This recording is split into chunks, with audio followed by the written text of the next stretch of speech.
going to do something on Greenland, whether they like it or not. You know what their defense is? 2 dog sleds. We need Greenland for national security. Greenland. आखिर ये बर्फ का रेगिस्तान पूरी दुनिया के लिए अटेंशन का मरकज क्यों बन चुका है? आखिर वजह क्या है कि अमेरिका ग्रीनलैंड के पीछे हाथ धो कर पड़ा हुआ है? इसकी जो असल हकीकत है वो शायद ही किसी को मालूम हो। आज की वीडियो में खुशामदीद। नाजरीन, ग्रीनलैंड नॉर्थ पोल के करीब दुनिया का सबसे बड़ा आइलैंड है, जिसका 80% हिस्सा बर्फ की मोटी तह से ढका हुआ है। अगर देखा जाए तो ये आइलैंड सऊदी अरेबिया और दुबई से काफी बड़ा लगता है, लेकिन अब तक सिर्फ यहाँ 57,000 लोग ही आबाद हो पाए हैं, और वो भी साहली पट्टी पर जहाँ बर्फ टेम्परेचर की वजह से पिघल जाती है। यहाँ फुल गर्मियों में टेम्परेचर सिर्फ 10 डिग्री सेल्सियस तक पहुँच पाता है। जहाँ इतनी ठंड हो वहाँ यकीनन सरवाइव करना नहायत मुश्किल नजर आता है। तो आखिर क्या वजह है कि ये बर्फ से ढका आइलैंड दुनिया की सुपर पावर्स के दरमियान कोल्ड वॉर का मरकज बन चुका है? जैसा कि आप सबको मालूम है कि ग्रीनलैंड नॉर्थ अमेरिका कॉन्टिनेंट का हिस्सा जरूर है, लेकिन पॉलिटिकली तौर पर ये किंगडम ऑफ डेनमार्क के कंट्रोल में आने वाला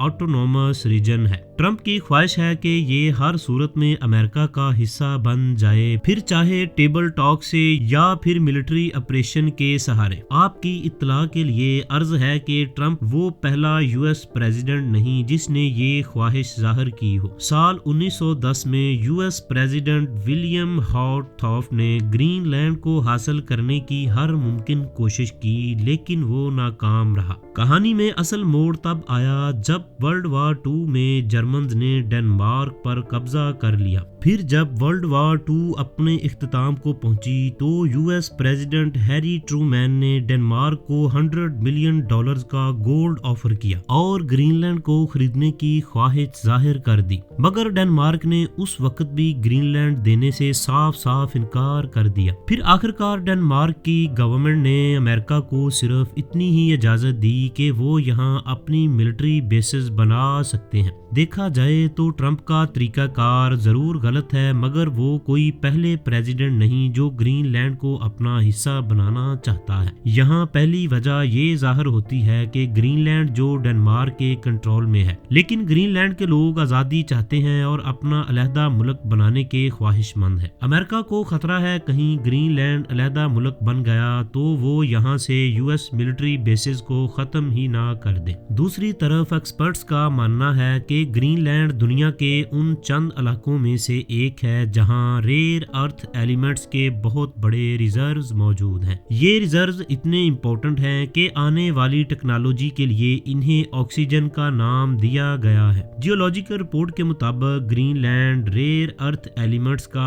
8वां बड़ा जखीरा माना जाता है, जिसमें न्यूडिडियम है जिससे इलेक्ट्रिक गाड़ियों और विंड टर्बाइन्स के मैग्नेट्स बनाए जाते हैं। गैलियम है जो एआई चिप्स और रेडार सिस्टम में काम आता है। यूरेनियम मौजूद है जो न्यूक्लियर एनर्जी हासिल करने का सबसे बड़ा सोर्स माना जाता है। इसके अलावा सिलिकॉन के वसी ज़खायर पाए जाते हैं जो सेमीकंडक्टर और सोलर पैनल्स को बनाने के काम आता है। ये सारे एलिमेंट्स हमारे फ्यूचर की टेक्नोलॉजी के लिए नहायत फायदा मंद है। शायद आपको मालूम हो कि इन मिनरल्स के 90% हिस्से पर सिर्फ चाइना का कंट्रोल है। एक्सपर्ट्स का मानना है कि अगला सुपर पावर वही कंट्री होगा जिसके पास इन मिनरल्स का कंट्रोल होगा। इसलिए ट्रंप ग्रीनलैंड के इन नेचुरल रिसोर्सेज को हासिल करके चाइना की मोनोपोली को खत्म करना चाहता है। बताने की जरूरत तो नहीं, लेकिन एक सर्वे के मुताबिक सिर्फ नॉर्थ ईस्ट ग्रीनलैंड के नीचे ही 31 अरब बैरल्स ऑयल रिजर्व्स मौजूद होने का इंकशाफ हो चुका है। तो जरा सोचिए बाकी इतने बड़े ग्रीनलैंड में कितना ऑयल मौजूद होगा। नाजरीन, ग्रीनलैंड को हासिल करने के पीछे जो सबसे बड़ा राज छुपा है उसे यकीनन दुनिया की नजरों से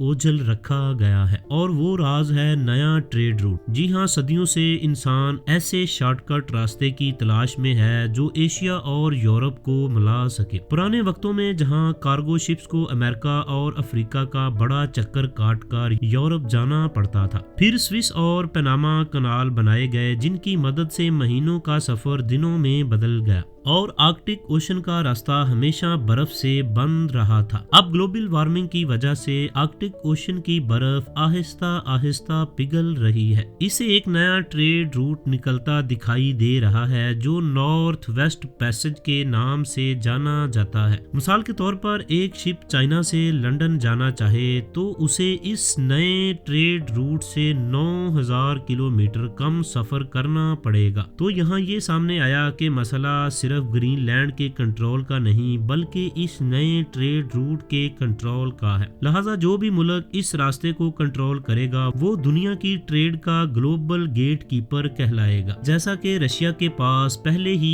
आर्कटिक ओशन का बड़ा हिस्सा मौजूद है और चाइना यहाँ पोलर सिल्क रोड बनाने की ख्वाहिश जाहिर कर रहा है। अब अमेरिका खौफजदा इसलिए है कि अगर इसने ग्रीनलैंड को हासिल करने की पहल ना की तो दुनिया की ग्लोबल ट्रेड की चाबी चाइना या रशिया के पास चली जाएगी। नाजरीन, ये थी चंद अहम वजूहात जिनकी वजह से हर कोई ग्रीनलैंड को हासिल करने की कोशिश में लगा है। उम्मीद है आपको वीडियो पसंद आई होगी।